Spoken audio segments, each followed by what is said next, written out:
Hello everyone and welcome to another episode of What's the Point? I'm your host B, and this week we have with us SGA Presidential candidate Collin McNamara and his running mate Riley Garski. Guys, how are you doing today? Pretty good, thanks for having us. Yeah, we're having a pretty normal day for college students. Well, there you go. So why don't you start off by telling us a little bit more about what your campaign is and what your plans are? Sure, so our very first campaign goal is mental health reform, and that's our #1 priority here on this campus because we're facing a crisis in this generation that our parents maybe didn't accept as much. And the reason that this one hits home for me is because even right before break, winter break, before we even announced our campaign, we were already crafting our platform and this was on it, but it just hit really close to home when my one of my teachers and the person who actually got me into politics committed suicide over break. So it's one of those things that hits very close to home for so many people. And when we talk about this during our campaign stops, you can see it in people's faces and you can tell when they have a story. It affects all of us whether we know it or not, or whether we choose to accept it or not. So we need to fight for more funding for mental health resources. Right, so that's obviously one of the big things that this campaign is about and what we're running on. Another thing that we're running on is creating an inclusive environment. I think that's something SGA has done a great job of so far these past few years. We have the Pride crosswalk that's on display, which is a great thing for not only this campus, but the community in general, because it's something that everyone can enjoy. So I think it's important. I got all my gear on today. I do identify as an LGBTQ+ American, but even so, that doesn't mean that me or Collin can identify with every minority group on this campus. So ensuring that we're both keeping our ears and eyes open and watching for injustices and ensuring people feel comfortable coming to us with any issues is something that we also value. Yep. And so another area that we've been focusing on, especially recently, as with the times here on this campus, I'm sure most people know, there's a little bit of a budget deficit, and it's hard to make ends meet. So that's why we're focused on the campus economy, whether that be from the tuition freeze on down to what happens on the day-to-day functioning of the university. I have a history of being fiscally responsible. Riley has a history of being fiscally responsible. And that's why we're going to fight to make sure the tuition freeze stays in place, because you know the best way to keep something and keep kids in college is not to defund it, but to actually fund it for once. Yeah. A next thing that we value a lot, obviously this is a very green campus. We have the College of Natural Resources, so keeping in SGA's tradition of being green, and we have the Green Fund, which is a fund of money that students can come to us with green ideas and that we can help them fulfill their idea and actually implement it on campus. So some of the things we've done with that are giving some of the maintenance people on campus electric gear that is more sustainable. That's one of the things that has been funded through Green Fund. So keeping in the spirit of that, we definitely want to keep utilizing that and keep getting students to come to us with their ideas and come up with new ideas ourselves. Yep, and our final main topic, but doesn't mean it's the least important by any means, is bridge building. A lot of people, I would say, think of SGA as kind of this little island out in the middle of nowhere, kind of dictating what happens around campus. Here we are just cutting budgets and we don't really do this or we don't do that. There's a lot of people who would rather say the negative things and don't necessarily see the good things. So that's why Riley and I are committed to going out, listening to people, hosting town halls, hosting forums. We want to hear from the students because in order for us to do our jobs, we have to listen to all the students, not just those who may agree with us. I have a history of having a policy in my own life where if anyone requests a meeting with me, if I can make it work, I will.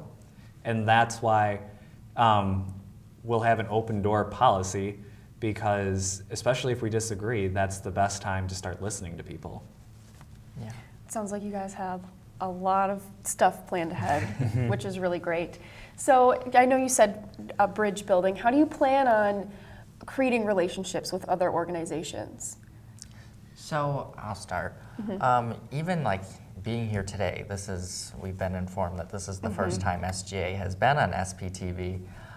And so like just reaching out to groups that historically SGA hasn't gone to and interacted with, just being more out in the community and going to events and supporting our organizations. You guys do great work here, so we're happy to be a part of it. Thank you. I think that alone is very important because just being there and talking to people, you hear a lot of the problems, and we are two people. We can't find every single area of issue on this campus, so we need to be involved. We need to be listening to people, and going out to events is how you do that. Yeah, I mean, we just have to, being there is the most important thing, because a lot of times we may pass a policy or something through SGA, and then students are like, well, where did this come from? We never wanted this. So last year now, I guess, because I keep thinking it's the winter semester still, is some of the big things that we discussed were things like restructuring of the university. During a Senate meeting, we caucused multiple times, more than once. And I think that's something that we need to know, because if we go and talk, even with ourselves, we get more pieces of a puzzle that we may not fully understand just by being one person or two people or an administration. So being there is definitely the most important part. Yeah, and I definitely agree when you said like a lot of people view SGA as this island. But I think it's really cool that you're trying to branch out, and because you guys are also just students, you know, and especially with organizations and budget cuts, and you're not sitting there like, you know, we're gonna cut these people this money from here. You know, you're just students trying to do good. Right. So I think that's cool. That's built into your platform. Yeah, contrary to public belief, we don't just like cutting budgets. Yes. So you know the UWSP the UWSP campus is fairly well known for promoting and practicing sustainability. Do you have any future plans to further increase this through SGA? Go ahead. So, as I mentioned earlier, SGA has the Green Fund, which is paid for through student segregated fees. So it's a kind of like a tax, I guess, every student pays to be here, and it goes into this big pile of money. Not a big pile of money, let's be real. Yeah. But it goes into getting smaller every year, but it is there. And what's really fun about the Green Fund is it's totally there and meant to be students that come to us with their ideas. And it's meant to kind of goes with bridge building almost, because it gets students in the door in SGA and kind of they realize the power that they can have. So if they come to us, like we talked about the maintenance equipment, but another thing that was funded through Green Fund was the bike rack thing that's in front of the DUC. And that was a student who came and had an idea, and we used the Green Fund to get it done. So I think that, do we have any specific ideas laid out? No, but I think that's not necessarily a bad thing. I just think that just says that this campus already is a really great at being green, and that we'll have to be innovative to find new and more efficient ways. Yeah. Which I guess is a pretty good problem to have. Yeah. Yeah, I mean, I would definitely say with the climate crisis becoming more and more profound, and a problem that we are going to have to solve in our generation, as well as the next many, hopefully, is that we need to do everything we can that's within our power to solve those issues, to lower our ecological footprint. One way that we actually help the economy in this area, but also are sustainable, is we get a lot of our food from dining from local farms. So one, we uphold the local community and agriculture business, and two, we're also going green by shopping local. So that's a big thing for this area, and we look forward to keeping that intact as well. Very cool. Very cool. Yeah, the local food movement I know is really big in Stevens Point, so it's cool that our university gets to be a part of it as well. So what would you say some common misconceptions about SGA and about yourselves would be? Ooh, I would say the number one misconception would definitely be that we're these mean people who sit in a dark room and just cut budgets and conspire against student orgs. The Grim Reaper of student org budgets. That's definitely not who we are. I know that every vote we took during SUFAC or NUFAS or PPAB or basically anything, each amendment, we asked hard questions. It was a hard vote. No one likes to cut anything. We would love to give everyone the money they ask for, but unfortunately that's just not a reality that's possible at this time. And if we could somehow boost enrollment and find an extra lump sum of money somewhere, we would be more than happy to try and work that into budgets. Yep. Right. Like, this is my first year sitting on most of the budget committees that SGA has, and it's definitely been a hard place to sit in, because given the financial times, it's not fun to watch students come to us, and even some of the administration comes to us for budget requests. And they have such great ideas of what they'd like to be doing for the students. And we want to see that through for them, and we want to help them any way we can, but given the budget situation, we can't do it for everyone. And so that has been a really difficult thing, and I don't want people to think that we're a bunch of mean people. I think a lot of people think that we're like an elitist group on campus too. And that's not true, because even right now we are launching an initiative to get more people involved. We want everyday students involved. Until I was involved, I was just a commuter student who came to campus every day, and then as soon as classes were done, I ran right back home.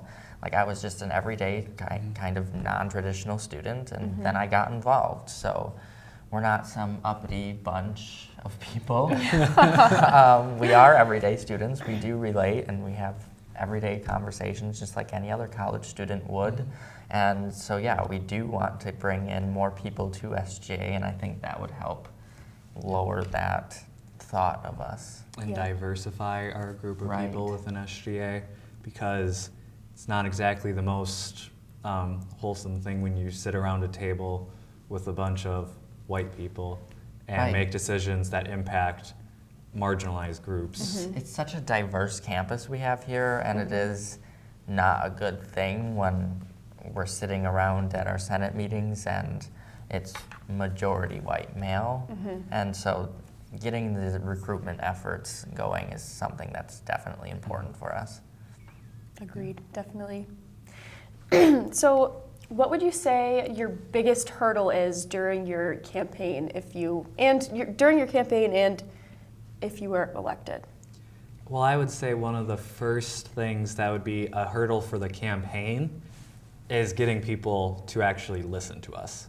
Because the minute they see SGA or student government or anything like that, they're instantaneously either upset or just want to tune it out and pretend like the problems don't exist.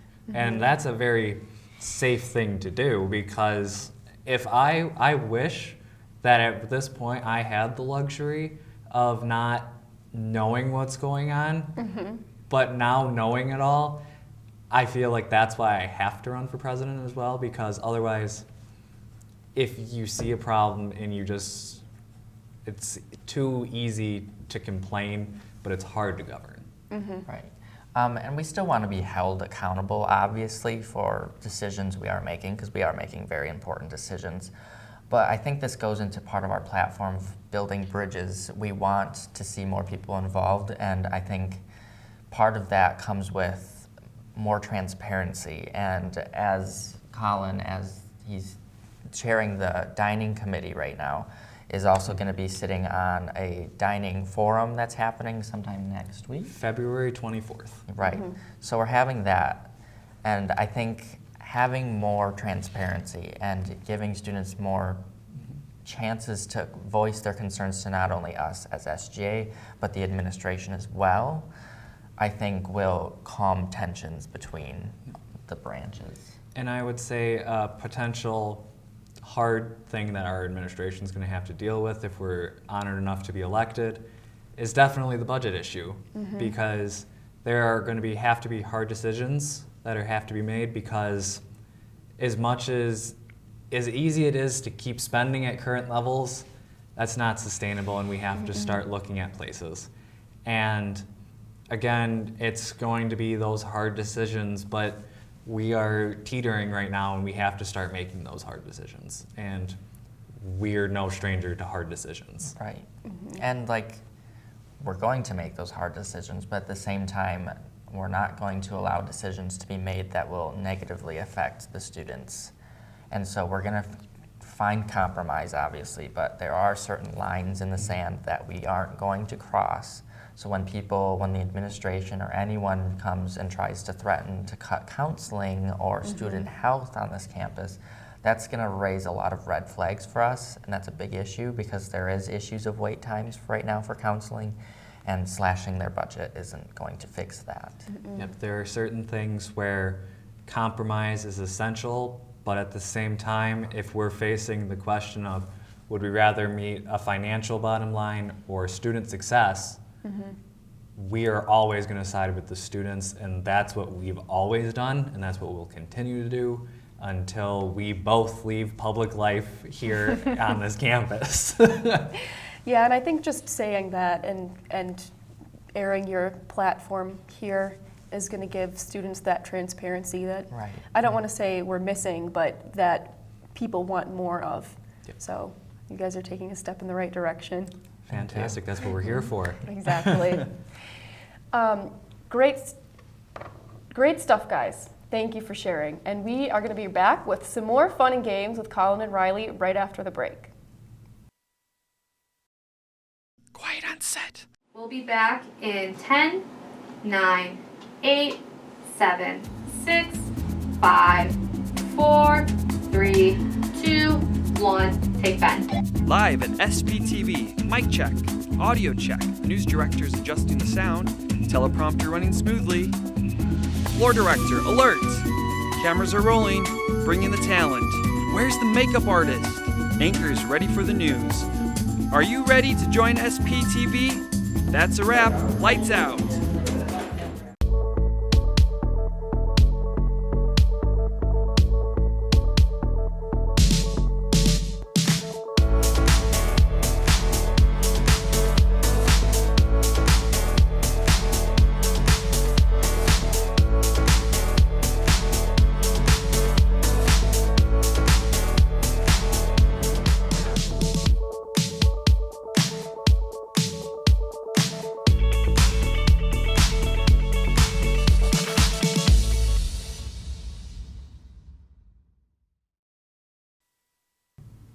Welcome back. We're still here with Collin and Riley, where we are about to play Read It and Weep.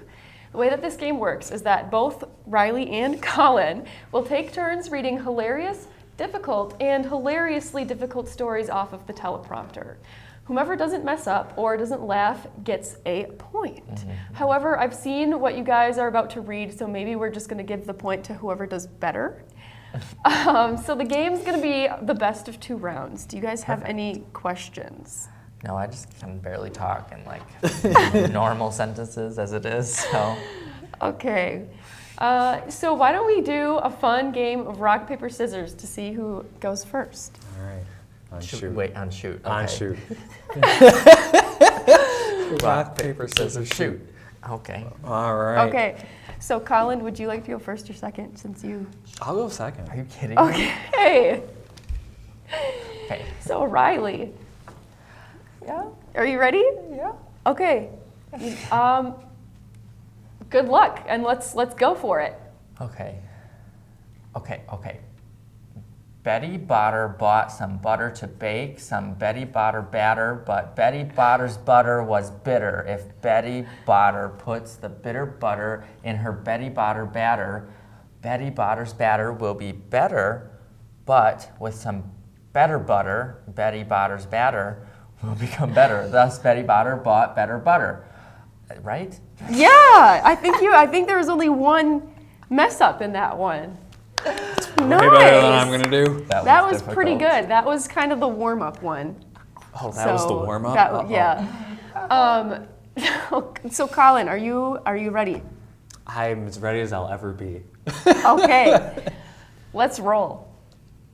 Shelley sells seashells by the seashore. The shells Shelley sells are surely seashells. So if Shelley sells seashells on the seashore, I'm sure she sells seashore shells. Shelley shan't sell seashore shells by the shady seashore. Should she sell shells at any other storefront shore store? Ooh! Let's give you a round of applause for that one. See, I can never do that until like then. There you go. And see, when the pressure's on, that's when you perform. I guess. 'Cause, So I- like, I might just laugh at him. I'm not even laughing at mine. So I think we're going to have to give Riley a point for that one. Yes. I just think the pronouncing, I think it might have been easier to, you didn't have all the shs and I'm good with the buzz. Yeah, I the got buzz. set up there. Yeah. So I think gosh. for the second round, there's a fun consequence if you mess up. I'm not going to tell you what it is yet, but Am I gonna get secretly zapped all of a sudden? or do you guys want to know what it is? I feel like that would be more fun. So I have this water gun. do not. And anytime that somebody laughs or mess up while reading, they're going to get squirted with the gun. Okay. Calm down, Riley. So, Okay. Riley, we'll have you go again. Okay. Are you ready to go? No, but I feel like This is I'm gonna unfair. get You're twice closer here. to Like, me. I'll do a nice like reach across for Collins. Okay, if she misses, it's going on me. So there you go. Okay. Let's go. A local craft club, Witches for Bernie, accidentally summoned a horde of evil lemons that have been causing chaos around UWSP.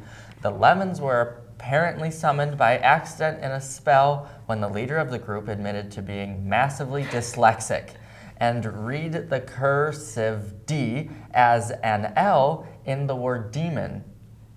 What? Okay, hold on. The leader is also quoted saying, "Whoops, my bad. So far the lemons have burned down the NFAC, eaten all the food in Debeau, and taken over the sweets as their sour base. As of right now, there are no known weaknesses of the lemons. Students are advised to use caution when walking to class and wear swim goggles to prevent from getting lemon juice in their eyes. The university is not responsible for any injuries caused by the lemons. However, this just in, we are getting word that the lemons have taken Chancellor Patterson and are threatening to chain him to the Cupula. Close up. Thanks. Okay, unless we stop drinking lemonade, we cut to our reporter Sporticus for more. Oh, Only twice. only twice. That was pretty good. That was it. I'm just gonna back up now. Yeah, only twice. Really great job on that one. Thank you. I thought you guys would be laughing a little bit more, but you're doing very well. Very well. Just wait. Once it starts, it won't stop. Once it starts, it doesn't stop. All right, Collin, are you ready? Sure. Okay, 3, 2, 1, go. After a long, hard, and tedious debate, UWSP administrators have decided to eliminate all majors and minors to, quote, go back to what Wisconsin does best. I feel like I'm going to get in trouble for this. Over the next few months, the campus will be renovated into a cheese, beer, and sausage factory. It was always headed in this direction. We are just streamlining the process. One administrator said, the natural resources building as well as the science building and chemistry biology building will serve as the new cheese factories, while the NFAC and library will be used to grow wheat, barley, and hops for beer. A large fence will be built around the sundial for livestock, and the DUC and communications building will be used to store animal feed. The CPS and CCC will become the meat grinder rooms for the sausages. All students who are currently enrolled will be grandfathered out if they agree to work part-time, but all new students who enroll after the spring 2020 semester will work full-time in the factories. I'm going to get in so much trouble for that first part. Only got squirted once. Oh, so we have to give that round to Collin this time. Shoot. He only got squirted once. So I guess you guys tie because I didn't write a third thing.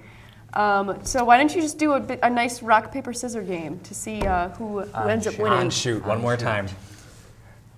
Rock, paper, scissors, shoot. Darn it! Bam! You get to hold this. It's been like leaking like crazy. Yeah? But Do I? you do. You can do whatever you want. I'm so happy right You guys can squirt me if you want. now. No, you're too nice. We're trying to build our image as SGA right now. There we go. There we go. You can't be mean to people. All right. Oh, well, we're gonna be mean to someone once the camera goes on. Oh! We'll be right back after this commercial break with more of What's the Point? UW-Stevens Point is home.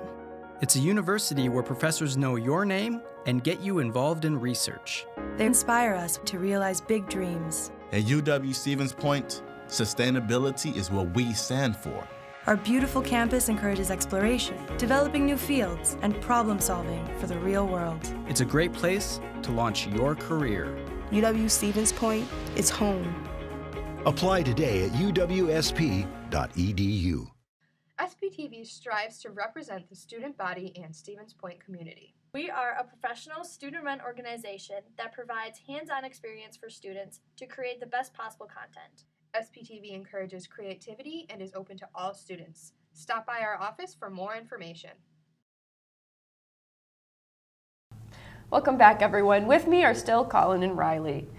So as we conclude this episode of What's the Point with our water guns in hand, Collin and Riley, tell me, what is the point? So, it's kind of hard to answer this question, but at the same time, it's also easy. I've lived in the Stevens Point area for about the past 15 years of my life. Stevens Point has been my home. I understand the values of the people of this area, values like empathy, integrity, and respect. And those are the values I see on this campus and that I will lead with. And there's a lot of noise, there's a lot of nonsense, and there's a lot of dysfunction on this campus. So if people are tired about that, then they have a home with this campaign, and they will have a home with our administration. There's a lot of problems that sometimes solving them can seem like a moonshot. But I have optimism in this university, and I believe our best days are still ahead of us if we reach for them together with 1 point. So, that was really That good. was great. So, students here at UW-Stevens Point have a very unique opportunity because we have one of the most powerful student governments of any of the UW schools. So to get involved, you can really have a lot of say. You have a big voice here on campus. It's come to my attention in the past few days that our student health services here on this campus is funded at a higher rate than any other UW, which is really cool in my opinion, and that just shows you the power of the student voice, and that's why you see that discrepancy between us and the rest of them. So to me, that's the point. You can get involved on this campus and you have really great opportunities to really get your voice out there and do something with it. After all, as the West Wing said, decisions are made by those who show up. That's fair. That's very true. Yes. Well, I'd like to thank you both for coming on, sacrificing your time today to be here with us. Thank you all for watching. If you'd like more content by SPTV, check out our YouTube channel or follow us on social media. I'm B, that's Collin, that's Riley, and this has been What's the Point?